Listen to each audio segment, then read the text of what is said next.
اعوذ باللہ من الشیطان الرجیم بسم اللہ الرحمن الرحیم اللہم وفقنا لما تحب وترضى واجعل عاقبۃ امورنا خیرا ولا تکلنا الی انفسنا طرفۃ عین ابدا۔ رب ادخلنی مدخل صدق واخرجنی مخرج صدق واجعل لی من لدنک سلطانا نصیرا۔ سورہ مبارکہ بقرہ آیہ کریمہ اتأمرون الناس بالبر وتنسون انفسکم وانتم تتلون الکتاب افلا تعقلون۔ بنی اسرائیل کو اللہ تبارک و تعالیٰ نے نبی اکرم صلی اللہ علیہ وآلہ وسلم کے ذریعے زبان مبارک سے وہ تعلیمات جو ان کی کتابوں میں پہلے انہیں دی گئی تھیں اور جنہیں وہ فراموش کر بیٹھے ان کی یاد دہانی کروائی ہے، اور یہ امور مختص نہیں ہیں بنی اسرائیل کے ساتھ بلکہ عمومیت رکھتے ہیں، چونکہ بنی اسرائیل مومنین کے لیے ایک مثال کے طور پر پیش کیے گئے ہیں، ایک مثالی سماج جس نے ہدایت کے باب میں اوج و حضیض دیکھا ہے، جس نے بہت ہی اونچ نیچ دیکھی ہے، بہت عظمت بھی پائی ہے اور بہت گھٹیا اور پست مقام تک بھی پہنچے ہیں، اس لیے انہیں ایک مثال کے طور پر پیش کیا ہے۔ ان جملہ امور میں سے قرآن کریم نے یہ انہیں بتایا ہے یا توبیخ کی ہے، سرزنش کی ہے، طعنہ کے طور پر انہیں فرمایا ہے کہ اتأمرون الناس بالبر وتنسون انفسکم، لوگوں کو بر کا امر کرتے ہو اور اپنے آپ کو فراموش کیے ہوئے ہو، خود فراموش ہو۔ وَأَنْتُمْ تَتْلُونَ الْكِتَابَ، جبکہ تم تلاوت کتاب بھی کرتے ہو، کتاب کی تلاوت کرتے ہوئے، کتاب سے آگاہی رکھتے ہوئے آپ اس تضاد کا شکار ہو، جس چیز کا امر لوگوں کو کرتے ہو اپنے آپ کو اس سے محروم رکھا ہوا ہے۔ افلا تعقلون، تم عقل کیوں استعمال نہیں کرتے، تم سوچتے کیوں نہیں، سمجھتے کیوں نہیں تم اس بات کو؟ یہ تو بہت واضح سی بات ہے، یہ تمہیں معلوم ہونی چاہیے کہ جو امور لوگوں کو بتاتے ہو اگر وہ تمہارے نزدیک ٹھیک ہیں، درست ہیں، تو سب سے پہلے خود عمل کرو ان کے اوپر، اور اگر وہ اپنے لیے پسند نہیں کرتے ہو، ٹھیک نہیں ہیں، تو لوگوں کو بھی اس کا امر نہ کرو۔ یہ تضاد عملی طور پر ہر قوم کے اندر ہے، اور آج ہم موجودہ نسل میں دیکھیں تو مثال سے زیادہ جن لوگوں کے لیے یہ مثال دی گئی ہے وہ اس کے اندر مبتلا ہیں، باوجود اس کے کہ قرآن کریم میں اس آیہ کریمہ میں آیہ 44 میں اور دیگر متعدد آیات میں مومنین کو اس تضاد کی طرف متوجہ کیا گیا ہے، اور اس تضاد کے آثار ذکر کیے گئے ہیں کہ اس کا نتیجہ کیا نکلتا ہے۔ توبیخ کے طور پر قرآن کریم نے ایک تو اس تضاد کی نشاندہی کی ہے، اور دوسرا انہیں یہ فرمایا کہ نافہمی کا شکار ہو تم، ناسمجھی کا شکار ہو۔ افلا تعقلون، سوچتے کیوں نہیں، سمجھتے کیوں نہیں ہو تم، تعقل و تفکر کیوں نہیں کرتے۔ یہ موضوع بھی جہاں قرآن کریم نے ذکر کیا ہے، قرآن کی متعدد آیات میں اہمیت کے ساتھ اس موضوع کو بیان کیا گیا ہے، موضوع عقل، تعقل اور عقلانیت، اور جس طرح قرآن نے اسے اہمیت دے کر ذکر کیا ہے انسان کی ہدایت کے لیے، اسی طرح سے عملی طور پر بھی انسان کی ہدایت میں اس پہلو کا سب سے زیادہ حصہ ہے، عقل کا، تعقل کا اور عقلانیت کا۔ اور جیسا بنی اسرائیل کو اللہ تبارک و تعالیٰ نے فرمایا ہے کہ افلا تعقلون، تم سمجھتے کیوں نہیں، تعقل کیوں نہیں کرتے، عقل سے کام کیوں نہیں لیتے، یہ خصوصیت ہر نسل کے اندر ہے ناسمجھی کی، اور آج کی موجودہ نسل اس کے ہاتھوں زیادہ نقصان اٹھا چکی ہے۔ غیر عقلانی رویہ، غیر عقلانی تدین، غیر عقلانی رد عمل، غیر عقلانی مذہب مسلک، جس کے اندر عقلانیت نہ ہو وہ تباہی ہے۔ اور بنی اسرائیل کے انحطاط میں، سقوط میں اور ان کی گراوٹ میں سب سے زیادہ اس چیز کا دخل ہے، اور بنی اسرائیل ہی کی طرح دیگر اقوام جو ان سے پہلے ہیں یا ان کے بعد ہیں، یا ہم موجودہ انسانوں کو دیکھیں، خواہ وہ مسلمان ہوں یا غیر مسلم ہوں، عقل کے باب میں انسان ضعیف ثابت ہوا ہے مجموعی طور پر اگر ہم دیکھیں۔ البتہ بعض ایسے مثالیں و مواقع موجود ہیں جہاں پر انسان نے اجتماعی طور پر عقلانیت اختیار کی ہے۔ انفرادی طور پر عقلانیت کے زیادہ نمونے اور مثالیں موجود ہیں، لیکن انفرادی عقلانیت انسان کی سماجی ہدایت کی بنیاد واقع نہیں ہوتی، اس کا فائدہ صرف فرد کو پہنچتا ہے یا اس فرد سے تعلق رکھنے والے محدود افراد کو۔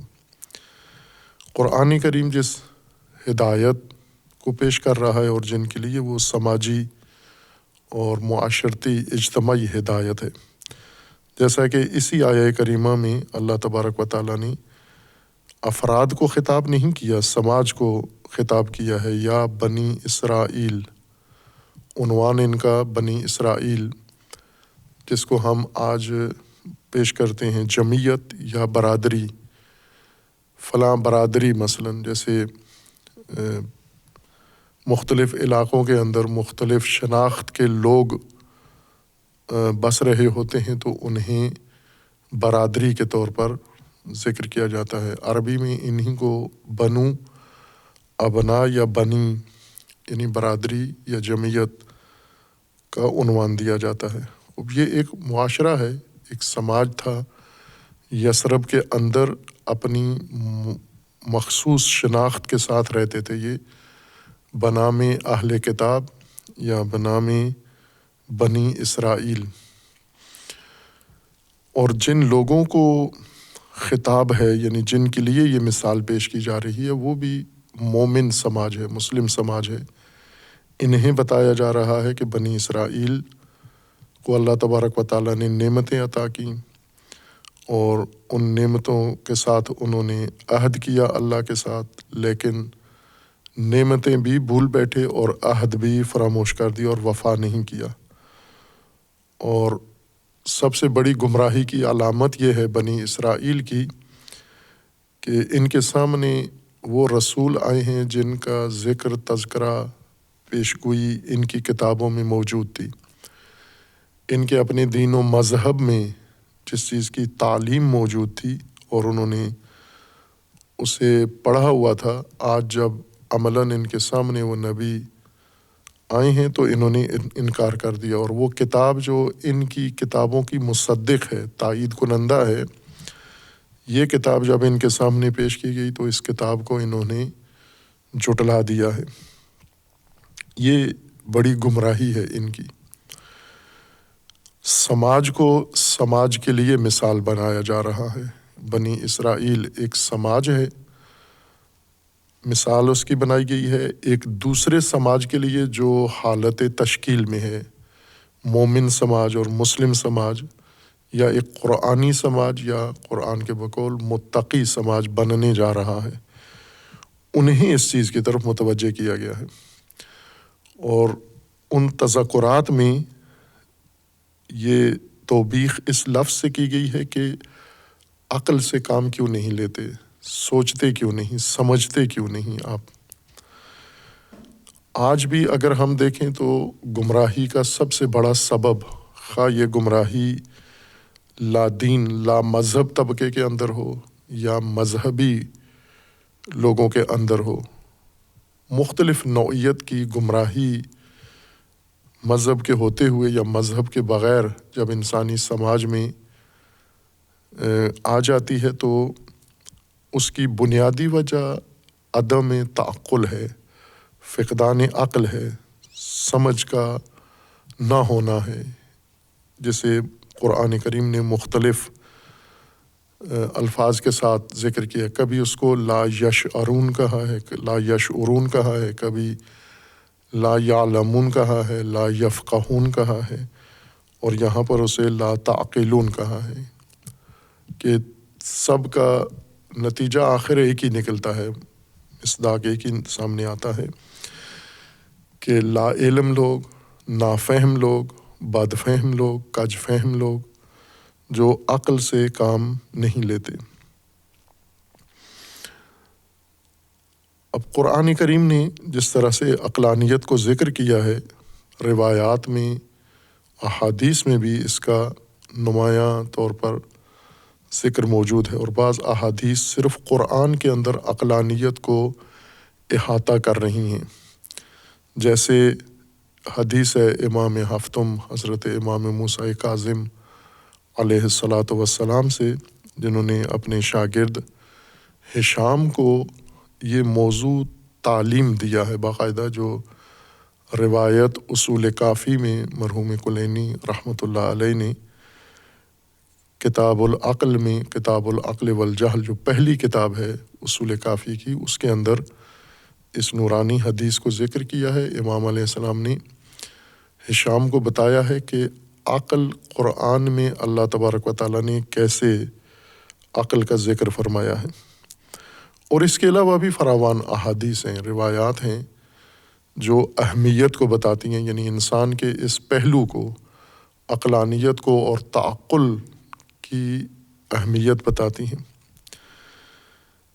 عقل ہی واحد چیز ہے جو انسان کو ممتاز کرتی ہے دیگر موجودات سے۔ البتہ موجودات کے آپس میں تمایزات اور بھی ہیں، صرف عقل نہیں ہے۔ جیسے جمادات میں اور نباتات میں ایک واضح فرق یہ ہے کہ ایک نامی ہے، نمو کرنے والی شے ہے، دوسری نمو نہیں کرتی، یہ بہت بڑا فرق ہے۔ اس کے علاوہ ان کی ساخت میں، ان کی ترکیب میں، ان کی شناخت میں فراوان اور ان کے آثار میں فرق ہے، لیکن ایک بڑا فرق ان کی وجودی شناخت کے بارے میں، ہستی کے بارے میں یہ ہے کہ وہ موجودات جو نمو کرتے ہیں اور وہ موجودات جو نمو کے قابل نہیں ہیں۔ جو نمو کرتے ہیں، صلاحیت رکھتے ہیں، یہ نباتی ہیں اور نامی ہیں، اور جو نمو نہیں کرتے وہ جمادی ہیں۔ پھر جو نمو کرتے ہیں، جن کے اندر نشو و نما ہے، پرورش ہے، بڑھتے ہیں، جیسے پیدا ہوتے ہیں ویسے نہیں رہتے، ان میں تبدیلی آتی ہے، ان کے اندر پھر دو اور حصے بن جاتے ہیں۔ کچھ ان میں سے حیوان کہلاتے ہیں، یعنی ذی حیات ہیں، نشو و نما کرنے والے موجودات دو طرح کے ہیں، کچھ ذی حیات ہیں اور کچھ ذی حیات نہیں ہیں، نمو کرتے ہیں لیکن ان کے اندر حیات نہیں ہیں۔ جو ذی حیات ہیں، صاحب حیات ہیں، انہیں موجودات حیوانی کہا جاتا ہے۔ اردو میں لفظ حیوان جانور، مویشی کے معنی میں استعمال ہوتا ہے، لیکن یہ لفظ عربی کا ہے اور قرآن میں بھی استعمال ہوا ہے اور روایات کے اندر بھی ہے۔ اس سے مراد ذی حیات ہونا ہے، نہ کہ جانور ہونا ہے، مویشی ہونا نہیں ہے، ذی حیات۔ انسان بھی از جملہ ذی حیات، صاحب حیات موجودات میں سے ہے، اس لیے حیوان شمار ہوتا ہے، ذی حیات ہے یہ۔ یہ ذی حیات آپس میں کافی مشترکات رکھتے ہیں۔ انسان ایک نوع ہے موجودات میں، ذی حیات موجودات میں، اور پھر اس کے بعد ان حیوانات کی ذی حیات حیوانات کی متعدد اقسام و انواع ہیں، ہزاروں لاکھوں کی تعداد میں موجود ہیں، جو شناختہ شدہ بھی ہیں ساری اور مختلف نوعیت کی ہیں۔ ان کے اندر بہت ساری چیزیں ملتی جلتی ہیں آپس میں، جیسے ان کی پیدائش ہے، نطفے سے پیدا ہونا۔ اب یہ ذی حیات موجودات تقریباً زیادہ تر اسی طرح سے پیدا ہوتے ہیں۔ اب وہ نطفہ ان کا مختلف شکلوں میں ہوتا ہے، یا انڈے کے اندر یہ نطفہ بنتا ہے اور اس سے پیدا ہوتے ہیں، یا رحم کے اندر یہ نطفہ پیدا ہوتا ہے۔ یہ انڈا بھی ایک رحم ہے جو پرندوں کی تولید کا ایک طریقہ کار ہے کہ ان کا نطفہ انڈے کے اندر منعقد ہوتا ہے اور وہاں سے پرورش پاتا ہے۔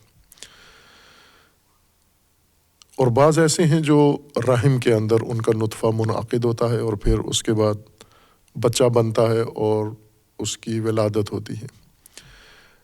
ان کے جسمانی ساخت بھی کافی مشابہ ہے ایک دوسرے کے ساتھ، یعنی ذی حیات موجودات کی جسمانی ساخت اور جسمانی نظام بھی آپس میں ملتا جلتا ہے۔ بعض میں تو زیادہ مماثلت ہے، بالکل ہو بہو مشابہت ہے ان کے اندر، بعضوں میں تھوڑا فرق ہے۔ خب یہ خصوصیات ان کے اندر ہے۔ اس کے بعد ان کے اندر تحرک بھی ہے، حرکات کرتے ہیں، اور حرکات کے لیے محرک ان کے اندر موجود ہے۔ یہ مختلف موجودات ہیں جن کے اندر خصوصیات، یعنی جیسے وجود ان کا یا ترکیب جسمانی ملتی جلتی ہے، مشابہ ہے، اسی طرح ان کے اندر جو خصوصیات ہیں وہ بھی کافی ایک دوسرے کے مشابہ ہیں۔ مثلاً ان کے اندر اشتہا موجود ہے، شہوت موجود ہے، اور تمام ذی حیات ان کے اندر یہ عمل موجود ہے، شہوت کسی نہ کسی شکل میں موجود ہے، اور یہ ایک طبیعی چیز ہے۔ شہوت عموماً ہم نے اخلاقیات میں اس کو پڑھا ہے، اور اخلاقیات میں اس کو مذموم چیز کے طور پر ذکر کیا جاتا ہے۔ اگر اس کو طبیعیات میں پڑھتے تو زیادہ بہتر آگاہی ہوتی اخلاقیات کے بجائے۔ اس کا اخلاقی پہلو بعد میں پڑھتے، یعنی پہلے اس کو ہم بایولوجی میں پڑھتے کہ انسان یا موجودات جانوروں کے اندر یہ عنصر شہوت کا، جنسی شہوت کا یہ کیا ہوتا ہے۔ صرف جنسی شہوت نہیں ہے، متعدد شہوات ہیں جانوروں کے اندر، جیسے کھانے کی اشتہا ان کے اندر موجود ہے، آرام کی اشتہا ان کے اندر موجود ہے، چرنے کی اشتہا ان کے اندر موجود ہے، جنسی ملاپ کی اشتہا ان کے اندر موجود ہے۔ متعدد اشتہا، شہوتیں یعنی خواہشیں، جاذبے ان کے اندر پائے جاتے ہیں، اور اسی طرح ان کے اندر دفاعی نظام بھی ملتا جلتا موجود ہے، اپنے وجود کا یا اپنے نوع کا دفاع کرنا، یہ بھی ان کے اندر مشترکہ ملتی جلتی خصوصیات ہیں۔ اور اگر ہم طبیعیات کے لحاظ سے دیکھیں ان کو، اخلاقیات میں نہیں طبیعیات میں، تو کوئی چیز مذموم نہیں ہے، قابل سرزنش نہیں ہے۔ خلقت کے لحاظ سے جو چیز انسان میں یا موجودات جانوروں میں پیدا ہو گئی ہے وہ قابل مذمت نہیں ہے، چونکہ وہ ضروری ہے، ان کے وجود کا حصہ ہے، وہ لازمی ہے اس کا ہونا، اس کے بغیر ناقص پیدا ہوتا ہے۔ جیسے مثلاً ہم انسان کی مثال لے لیں کہ انسانوں میں عورت مرد دونوں شکلیں اگر ہم دیکھیں تو جب تک ان کے اندر تمام اعضاء اور خصوصاً جنسی اعضاء مکمل نہ ہوں تو ان کو سالم بچہ یا سالم انسان نہیں سمجھتے۔ وہ افراد جو پیدائش میں جنسی اعضاء کے لحاظ سے خلل کا شکار ہوتے ہیں وہ خود بھی اور باقی لوگ بھی انہیں اپنے سے الگ تھلگ سمجھتے ہیں۔ انہیں یعنی جس طرح اخلاقیات میں ہم اشتہا یا شہوت کو پڑھتے ہیں تو یہ تو سب سے اچھے انسان اور سب سے بڑھیا انسان وہ ہونے چاہیے جن کے اندر نہ زنانہ جنسی عضو ہے اور نہ مردانہ جنسی عضو ہے، بالکل جنسی عضویت سے یہ خالی ہیں. تو یہ سب سے بہتر انسان، کامل انسان ان کو کہنا چاہیے تھا، جبکہ انہیں کہا جاتا ہے کہ ان میں کمی ہے. یعنی جنسیت کے لحاظ سے مکمل نظام جو اللہ تبارک و تعالیٰ نے انسان کی پیدائش کے لیے، وجود کے لیے بنایا ہے، اس لحاظ سے ان کے اندر خلل آ گیا ہے. طبعی خلل ہے، نہ اخلاقی، طبعی خلل ہے ان کے اندر. خب طبیعیات میں تو اس کو نہیں ہم آپ کہہ سکتے کہ مذمت کریں کہ شہوت، ذی شہوت ہونا بری بات ہے.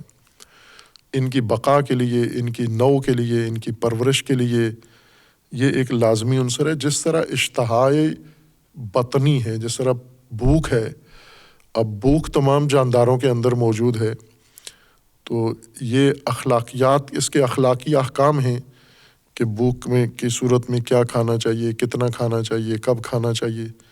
یہ موضوع اخلاقیات کا نہیں ہے، بھوک طبیعیات کا موضوع ہے، علم طبیعیات کا موضوع ہے. بھوک کیوں بھوک لگتی ہے جاندار کو، بھوک کس فائدے کے لیے ہوتی ہے.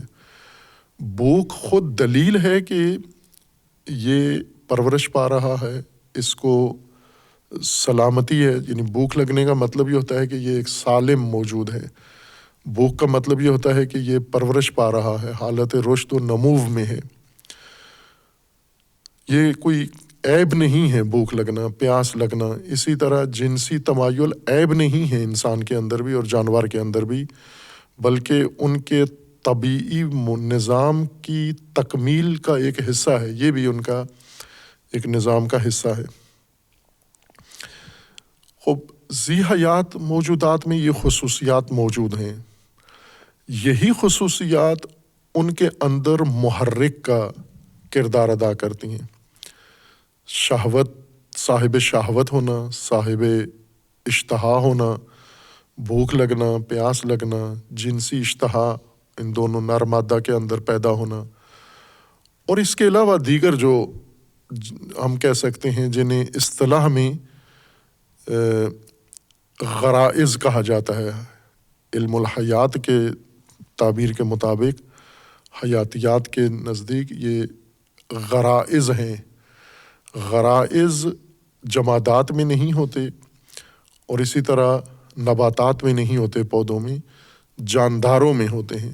جاندار کسی بھی طرح کا ہو، اس کے اندر یہ غرائز موجود ہوتے ہیں، خواہ وہ حشرے ہوں، مکھیاں ہوں، یا وہ پرندے ہوں، وہ زمین پہ چلنے والے جانور ہوں، یا وہ سمندر میں ہوں، خشکی میں ہوں، تری میں ہوں.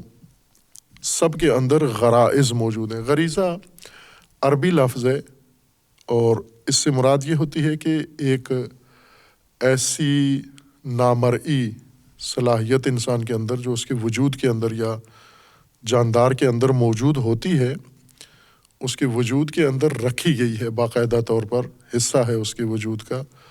بظاہر آپ کو نظر نہیں آتی، جیسے انسان میں غضب ہے، غصہ ہے، بھوک ہے، پیاس ہے.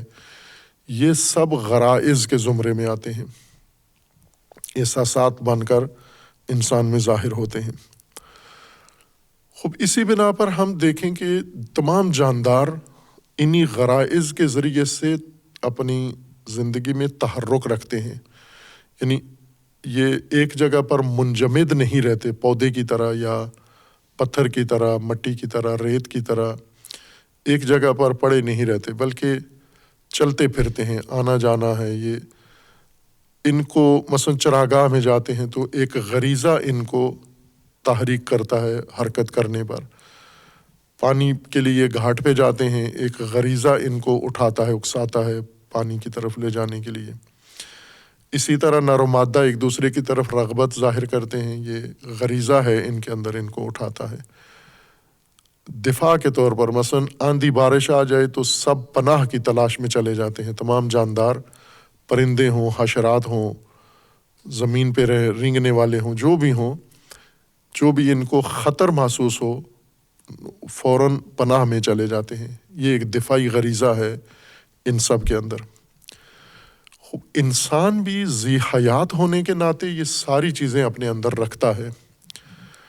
اب انسان میں اور دیگر جانداروں میں یہ مشابہات ہیں، یعنی جسمانی ساخت کے لحاظ سے، جسمانی ڈھانچہ اگر ہم دیکھیں، ہڈیاں ان کی دیکھیں، گوشت دیکھیں، اندر رگیں دیکھیں، اعصاب دیکھیں، تو ملتا جلتا ان کے اندر سارا نظام ہے۔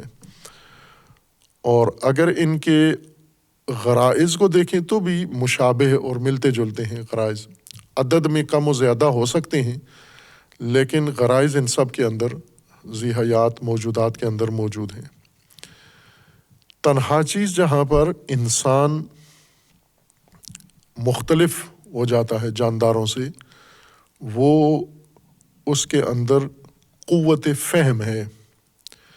جانور میں یعنی باقی جانداروں میں، حیوانات میں، جنہیں ہم جانور یا حشرے یا پرندے کہتے ہیں یا مختلف انواع ہیں، وہ فاقد ہیں، قوت فہم نہیں ہے ان کے اندر، سمجھ کے کسی چیز کو اقدام نہیں کرتے، سمجھ کر کوئی فیصلہ نہیں کرتے، سمجھ کی قوت ان کے اندر نہیں رکھی گئی ہے۔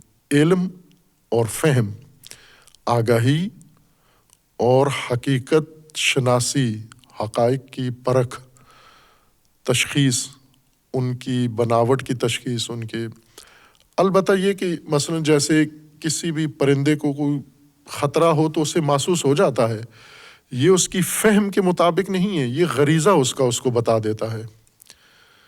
فہم الگ چیز ہے، غریزہ الگ چیز ہے۔ انسان میں دونوں ہیں، غریزہ بھی ہے اور فہم بھی ہے۔ جانوروں میں فقط غریزہ ہے، یعنی فقط ایک طبیعی اندرونی اس کے اندر احساس ہے، اسے پتہ چل جاتا ہے کہ خطرہ ہے اس وقت۔ لیکن انسان کو یہ سارے حقائق فہم ہوتے ہیں، یعنی انسان ان کو سمجھتا ہے، قوت فاہمہ اللہ تبارک و تعالیٰ نے انسان کو عطا کی ہے، اور یہی انسان اور غیر انسان کا آپس میں امتیاز ہے۔ خب یہ قوت فہم، اسے عربی زبان میں عقل کہا گیا ہے، اور قرآن نے بھی عربی زبان سے ہی یہ اصطلاح لے کر استعمال کی ہے۔ عقل اس کو قوت فہم ہے، اس کو فہم کہنا چاہیے تھا، یا ترجمے میں بھی اس کو قوت سمجھ کہنا چاہیے تھا۔ عربی میں بھی عقل ہے، فارسی میں بھی اسے عقل ہی کہا جاتا ہے، اردو میں، اور عربی سے متاثرہ اور عربی کی ترکیب سے بنی ہوئی جتنی زبانیں ہیں وہ سب اس میں انہیں عقل ہی کہا جاتا ہے، اس قوہ کو۔ عربی لفظ ہے عقل، اور عربی میں عقل عربی لغت میں فہم کے لیے استعمال ہوتا تھا، لیکن یہ اس کا اصلی بنیادی معنی نہیں ہے۔ فہم اس کے اصلی معنی کا لازمہ ہے، بنیادی معنی، اصلی معنی اس لفظ کا عین قاف لام عقل کا روکنا ہے، من کرنا ہے، کسی چیز کو روک لینا یا اس کو منع کرنا، یہ اس کا اصلی بنیادی معنی ہے۔ اور جس چیز سے روکا جاتا ہے اسے مختلف اسی ترکیب سے بنے ہوئے الفاظ سے یاد کیا جاتا ہے، جن میں سے ایک عقل ہے یا اقال ہے۔ اس کی موٹی مثال جو آج بھی عربی زبان میں رائج ہے اس لفظ کا استعمال عربوں کے ہاں، کہ وہ مویشیوں کو روکنے کے لیے، کہ مثلاً چراگاہوں میں روکنے کے لیے یا اپنے باڑوں میں، ڈیروں میں، اپنے رہائشی خیمے کے نزدیک ان کو روکنے کے لیے کہ جانور ہے چوپایا نکل نہ جائے، دور نہ چلا جائے، گم نہ ہو جائے، اسے اپنے ارد گرد یا اپنی جگہ پر باندھنے کے لیے مختلف جانوروں کو مختلف طریقوں سے باندھا جاتا ہے۔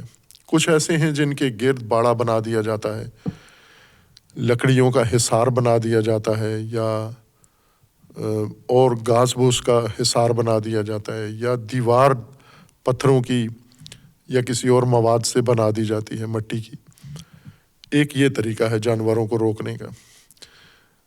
یا تار لگا دی جاتی ہے، جیسے رسی باندھ دی جاتی ہے ارد گرد ان کے. خود جانور کھلا ہوتا ہے لیکن اس کے چاروں طرف حصار باندھ دیا جاتا ہے. یہ بعض جانوروں کے لیے ہے. بعض جانور ایسے ہیں انہیں باندھنے کے لیے، روکنے کے لیے کہ بھاگ نہ جائیں، گم نہ ہو جائیں، ان کے گلے میں رسی باندھی جاتی ہے اور پھر انہیں ایک لکڑی کا قلعہ بنا کر اسے ٹھونک کے اس میں اس قلعے کے ساتھ ان کو باندھ دیا جاتا ہے. اور بعض جانور ایسے ہیں جنہیں روکنے کے لیے یہ ترکیب نہیں ہوتی، جیسے خصوصاً عربوں کا